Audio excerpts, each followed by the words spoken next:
thrilling adventures of the Shadow are on the air, brought to you each week at this time by your neighborhood blue coal dealer.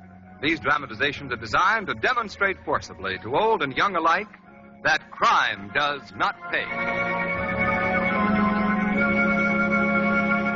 The Shadow, mysterious character who aids the forces of law and order, is in reality Lamont Cranston, wealthy young man about town. Several years ago in the Orient, Cranston learned a strange and mysterious secret. The secret of hypnotic power to cloud men's minds so that they cannot see him. Cranston's friend and companion, the lovely Margot Lane, is the only person who knows to whom the voice of the invisible Shadow belongs. Today's drama, Dead Men Tell.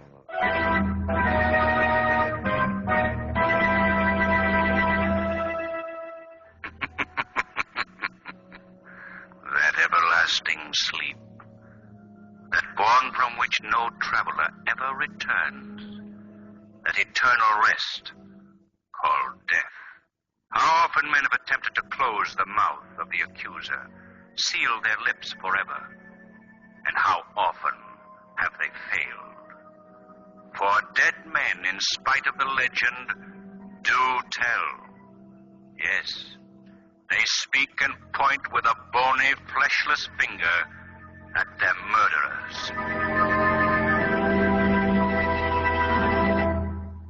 Sign right here, Matley, right on the dotted line.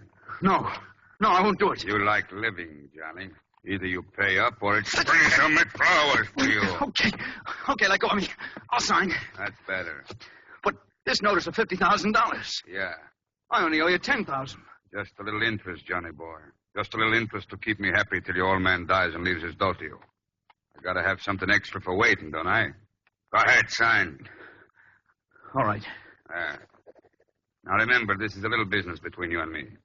One word from you to your old man about this, and, I collect my money that much sooner. You get it? Now get out. Okay. All right, he's gone. You can come out. Get it, Max? Sure you got it, Julie. Where is it? Here. Read what the paper says, Julie. I promised to pay Max Merkel the sum of $50,000. 50? When, Max? When his old man dies and leaves it to him. And you let him get away with this? His old man is good for 20 years yet. Yeah, but will he live that long? That's the question. Now listen, Merkel. My cut of that 10 grand was $2,500. I want it now. And I say you can get it. I'll get it or I'll... You'll what, Julie? You killed him. Yeah. Let that be a lesson to you, Gloria. Max Marco does things his own way.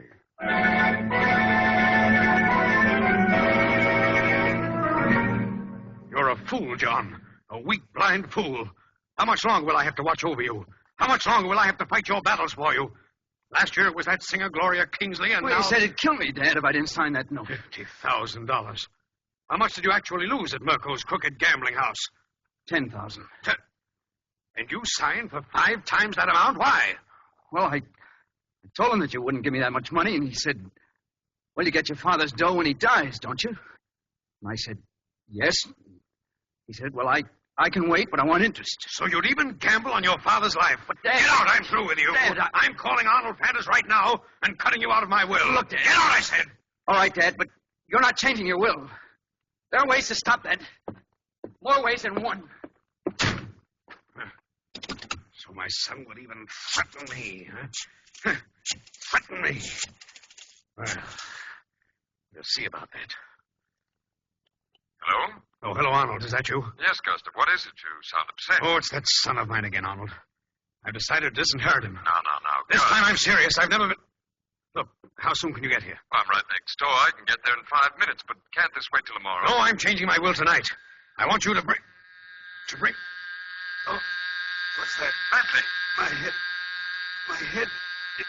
It feels like fire. Well, what is it? Oh, what's the matter? Gus!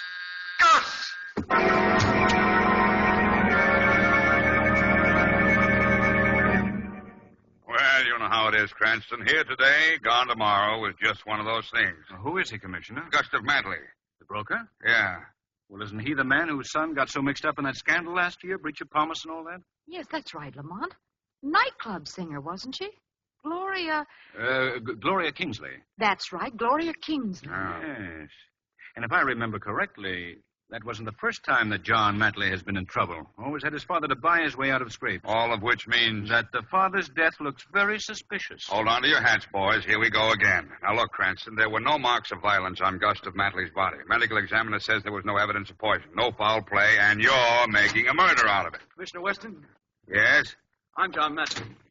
Oh, yes. You told me on the phone that you wanted to see me. Yes, Matley. Sit down, boy. Thank you. This is going to be something of a shock to you, but you... My father. It is about my father, isn't it? Yes. He's dead. I knew it.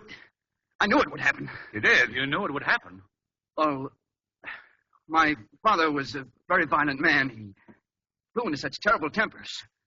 The doctor warned him that he would die of heart failure someday. Heart failure? Well, it might interest you to know that the medical examiner found no indication of heart failure.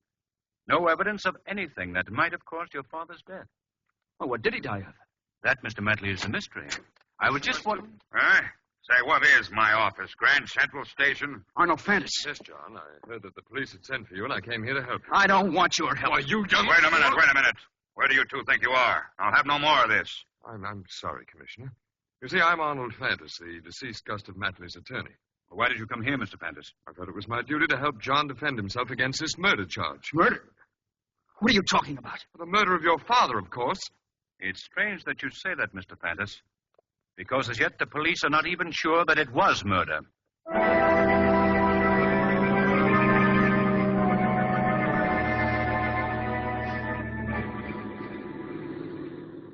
It's obvious that Matley killed his father, Lamont. Obvious, Margot. If I were Commissioner Weston, I wouldn't have let him go scot-free. Well, you're not the commissioner, Margot. Anyway, Weston's assigned a man to trail young Matley. He can't get away. Pardon me, Mr. Cranston, Miss Lane. Oh, what is it, Shrevey? Well, it seems my bosom friend and companion, Big Charlie, and me is discussing this now Matley case in full detail we are discussing. And what conclusion did you reach? Well, we reached that if we had been the father of this now guy, John Matley, we would have taken the boy gently but firmly by the hand and kicked him the heck down the stairs. Oh, here it is, Mr. Matley's house. Well, I'll see you later, Margot. Oh, Lamont, can't I come along, too? No, Margot. Gustav Matley's will is to be read here today, and the shadow is going to be present.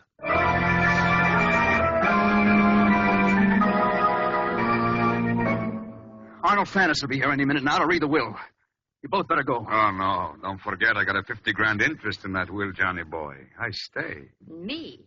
What about me, Johnny? You were paid off, Gloria. My father gave you $5,000 for those letters I wrote you. That's right. Now that I think of it, they were worth much more than that, Johnny. You get out of here right now, both of you. Listen to him. He ain't very polite, is he? After all I've done for him. What have you done for me? Much more than you know, kid. More than you know. I don't understand you. Maybe he bumped off your old man for you so you could get his money. Shut up, you. Shut up. Ooh, look what little Gloria turned up. So it was you, Max. What? Well, now I'm really going to be paid off from both sides, and good. Well, now, that throws a different light on things. How'd you do it, Max? Who are you kidding, Johnny boy? I talked you into it the other night so you could get his money. Even if I had, you can't prove it. You can't prove it. Now get out of here. Get out of here. I'm staying. Well, we'll see about that. We'll see. Nice little act of yours, but I'm not buying. You're going to cut me in, Max.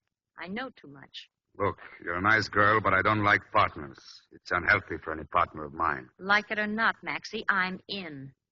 Whether you killed old Matley or not, I saw you get Sheely. Suit yourself, Miss Kingsley, but don't say I didn't warn you. So the vultures gather. Who said that? I heard something, too. You heard the shadow, Miss Kingsley. Shadow? I can't see anyone. The shadow cannot be seen. Huh? No, don't look for me. What do you want? I want to know how Gustav Matley died, and you, Mr. Murko, can shed some light on that subject. No, I don't know anything about it. You murdered Gustav Matley. That's a lie. Sure. That's it. That's how it happened, Shadow. As for you, Miss Kingsley, the law concerning blackmail is very severe. You got nothing on me. Nor me, Shadow. We shall see, Mr. Max Murko. We shall see. Hello? Hello? No one on the wire. Someone probably got the wrong... Oh. Gloria. Fire. Burn. My head. Drop that receiver, Miss Kingsley. What's wrong? My head. Gloria! What's the matter with her? She's dead, Max. What? Dead, huh? I told her I didn't like partners.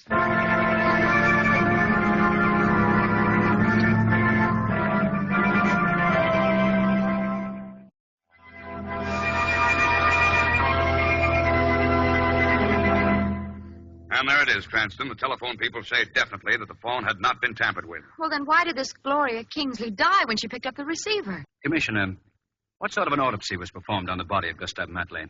Look for yourself. Here's a report on my desk here. Thank you. No marks of violence, no poison. Commissioner, can you get an order to exhume the body of Gustav Matley? Yes, but why do you want it? No mention is made in this report of a brain examination, and I will... Pardon me, Commissioner Weston. Mind if I come in? Not at all, Mr. Fanders. What can I do for you? Oh, hello, Miss Lane, Mr. Cranston. How do you do? How do you do? As you probably know by now, Commissioner, the DA has secured an indictment against John Matley for the murder of his father. I just heard about it an hour ago, Mr. Fanders. Well, I've decided to represent John Matley. But I thought that you and young Matley didn't get along. He didn't want your help. Mr. Cranston, I assure you that I have no respect and very little affection for the boy, but after all, he's still the son of my best friend. Mr. Fanders, do you believe him innocent? Now, is that a fair question? Ask the boy's legal representative, Miss Lane. He's right. Well, then here's something that you can do. Sign an exhumation order for the body of Gustav Matley. Well, that's impossible, Mr. Cranston. Gustav Matley's body was cremated. Cremated? Who ordered that? I did. It was Gustav Matley's wish.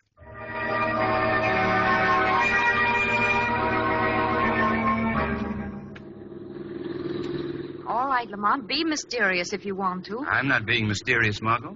You wanted to come along, and you said you didn't care where I was going. 746 3rd Street. Yes, sir. Well, this can't be it. It can't be. But it is. What are you talking about, Shrevey? Well, you said that we was going to call on a young lady, Mr. Cranston. Young lady? At this time of night? Lamont, who is she? Not a very live number, if you should ask me. This is our undertaking parlor. A what? An undertaking parlor, Margot? The young lady happens to be Gloria Kingsley. But Lamont, she's dead. Yeah, that's what I've been saying. She's dead. What am I laughing at? Worried, Shrevey? In a word, yes. Going, Margot? Well, yes. Well, what can you find out here, Lamont? Margot, Gloria Kingsley has something that she can tell the police. Something that they've overlooked. Coming, Margot? Yes, I'll come. See you in a few minutes, Shrevey. Oh, doesn't look like there's anyone inside the undertaking parlor. That's why we came at this hour, Margot. We're going to bring Miss Kingsley's body back with us. Is that necessary? Yes. Let's try the door. Couldn't be locked. I guess undertakers are one group of people who aren't afraid of burglars. Come on. Let's go in. Lamont, I can see a light burning there in the back room. Hardly expected to run into anyone at this hour. Seems to be two men back there. Undertakers certainly keep strange hours. I don't think they're the undertakers, Margot. Oh, who are they? I can't quite... Oh, wait. The light's just gone off. They must have heard us. Yeah, they're gone. Come on, Margot. See if you can find the light switch. All right. Wait a minute. Here, I've got it. Here. Oh, Lamont. No, Margot, just the back room of an undertaking parlor, that's all. Yeah, only one coffin here. Gloria Kingsley? Weston said her body was sent here. Now, let's open this coffin lid and see what's to be seen. Lamont. It's empty. Our friends are leaving. Come on, Margot. Back to the cab. We're following that car that just pulled away. Why, Lamont? Unless I miss my guess, Gloria Kingsley's body's in it.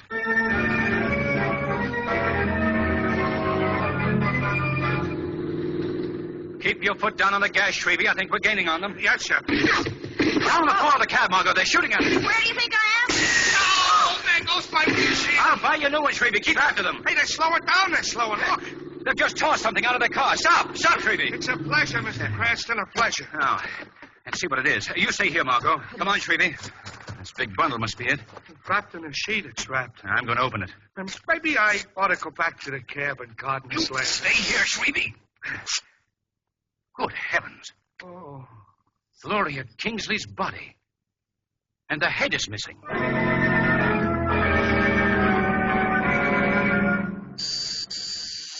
Coming. Oh, Lamont, come in. I've been trying to reach you all over town for the last half hour. You have, Margot? Yes, Arnold Fant has called and says that he has a full confession to the murders from Max Merkel, the gambler. What? Max Merkel confessed? Yes. Faddis has Merkel over to his home, and he wants us to come over there to witness the confession. It doesn't add up, Margot. Why? I'll tell you later. Look, you go to Arnold Fanta's home. Tell him I'll be a little late. But, Lamont, why can't you go with me? Margot, it just occurred to me that Gustav Matley's will has never been read. And I have a hunch that the solution to this whole mystery can be found there.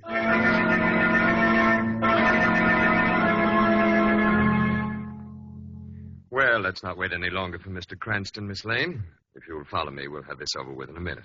You know, Mr. Fenton, I didn't realize that your house was right next door to the Matley home until I came here tonight. Oh, yes. We've been neighbors for years. Right this way, please. Yes.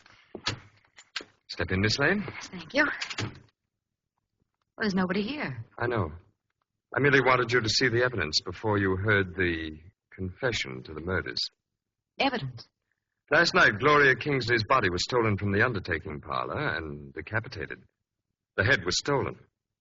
You know that? Yes, Miss Lane. Here. Look at this. In this box. Oh, Gloria Kingsley's head. Yes, Miss Lane. Not a very pretty thing to keep in one's house, but you see, that head can convict the murderer. How do you happen to have it? Because, Miss Lane, I am the murderer. What? You? Does that surprise you, Miss Lane? How stupid of me. I wouldn't have had to kill you after all, would I? But you see, I thought you and your friend, Lamont Cranston, were onto me last night when you went searching for Gloria Kingsley's body. And it was you who stole it, not Max Merkel. No, Miss Lane. We both had a hand in the theft of the body, but unfortunately, Max had a violent dislike for partners, so there was nothing I could do but cure him of that dislike permanently. Why do you keep this head? Because locked in it is the solution to the mystery of the deaths of both Gustav Matley, my deceased client, and Gloria Kingsley. You see, the brain is burnt to ashes. Why are you telling me all this? Because you're going to die too, Miss Lane. No. Oh, yes. Yes, it's quite painless. No. Just an unpleasant, burning sensation in your brain. No! No! The door locks automatically, Miss Lane. You can't escape. No. Now for my machine and my little ray of death. You see, you can't escape. My ray can penetrate brick and steel. It can kill up to a distance of 300 feet. That's how I was able to kill Gustav Matley and Gloria Kingsley from my house. My ray was trained on the desk chair in the study of Matley's home. When the phone rang, I knew that whoever answered it would then be sitting in that chair. Simple? Not simple enough for you to escape punishment for your crimes, Arnold Fantas. Shadow. Who said that? Where is that voice? Right beside you, Arnold Fantas. The voice you hear is the voice of the Shadow. The Shadow? So, you murdered your good friend Gustav Matley to keep him from discovering that you had falsified his will, so as to leave everything to you. Yes, Shadow. And in attempting to murder his son, you killed Gloria Kingsley. Yes, now you know. You couldn't have defended young Matley in a court of law, Fantas, and you know it. You were disbarred for illegal practices years ago. So, you know all my secrets, Shadow. Did you believe that you could escape paying for your crimes? Yes, Shadow, because only you and Miss Lane here know my secret, and you're both going to die. There. Now my death ray is ready. I can't see you, Shadow, but my ray can find you. It doesn't have to see. Fantas. I'm going to turn it slowly and spray the room with it. Nothing can live in its path. It burns internally. Shadow, stop! Nothing, no power can stop me now, Miss Lane. There. Now, slow, every part of the room. Shadow! It's pointing toward me! Shadow! Fainted, Miss Lane. No matter, we will come back for you later. First, I must deal with the Shadow. Why don't you speak to me, Shadow? Is it possible that you're already dead? Ah, that's it. I've killed the Shadow.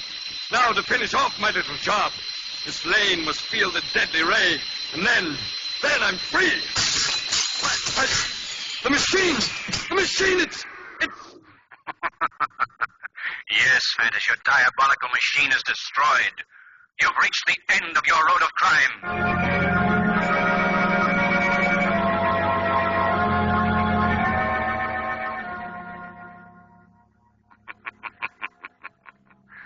That everlasting sleep, that bourne from which no traveler ever returns, that eternal rest called death.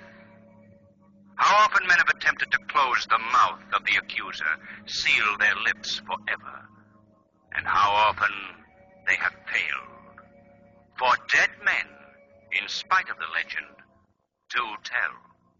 Yes, they speak and point with a bony, fleshless finger at their murderers.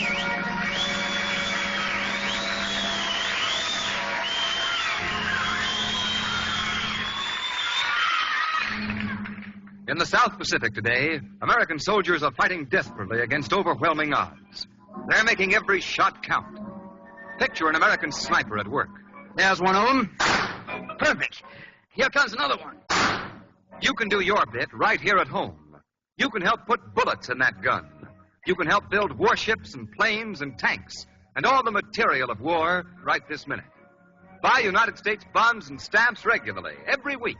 That's how you can help show that The weed of crime bears bitter fruit. Crime does not pay. The shadow knows.